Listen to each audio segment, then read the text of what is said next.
most of this has been beaten to death by all the cowboys and cowgirls in here already. But again, if it's greater than 50 degrees, then you can feed with liquid. And if it's greater than 50 degrees, go inside and check your middle frames for brood and replace the depleted honey frames that are around the brood. So they won't go out to the edges to get frames 1 and 10. So bring those closer to the brood because they'll need it to produce the brood.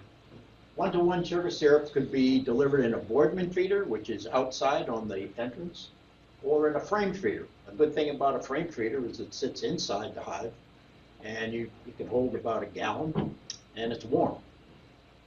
So if it's really cold, they're not going to go out and get the 1-to-1 syrup that's in the Boardman feeder, unless they're really desperate.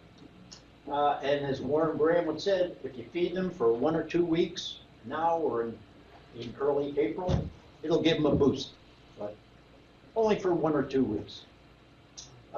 As George mentioned, you have to size the bees to the container. So reduce the number of boxes for the weak hives or combine the colonies. So with I have 11 hives. One of them died over the winter.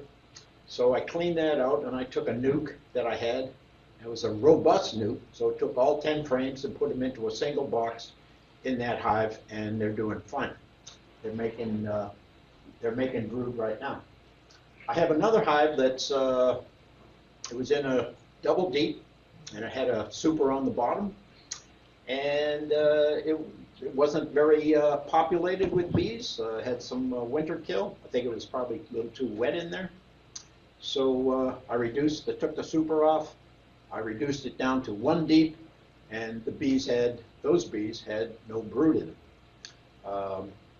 There's probably enough bees, but it's a weak colony. So I think what I will do, because I have another nuke available, what I will do is in a nice warm day, I'll take that hive, take the inner cover off, put a piece of newspaper on top, put an empty deep on top of that, and then go into my nuke, which is just next door, and I'll move all 10 frames of the nuke. It's in a 5-frame double deep. I'll move all 10 frames in there, and they'll merge, and it'll be a good size hive. And then I'll have a nuke box ready to make another nuke colony in swarm season. Because of the temperature swings in March, you still want to keep the insulation and the hive wraps on. What you can do is add a frame with undrawn foundation to every box.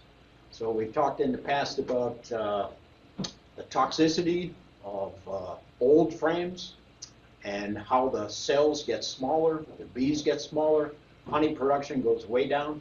So try to replace a frame in every box every year.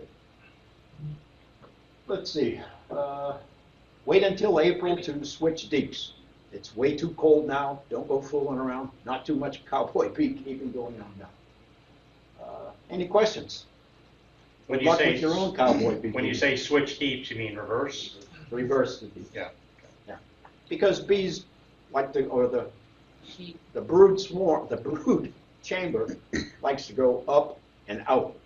So they'll populate the top box, and if you need more room, it's customary in April to take the top box, move it to the bottom, and take the other box, put it on the top, which is usually going to be empty, and the queen will move up and out and fill up both boxes.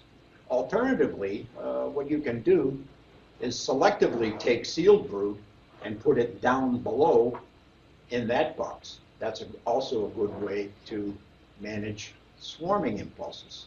That's the well, no, it's the Herman Dannauer method.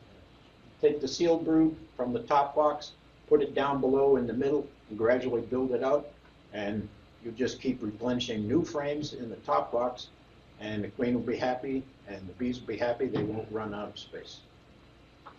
Another method.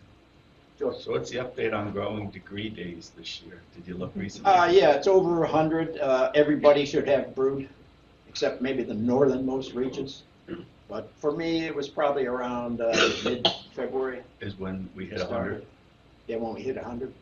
So I have observed over the years that when it hits about 100 accumulated growing degree days, then the bees start to make babies, because it's all based on warmth.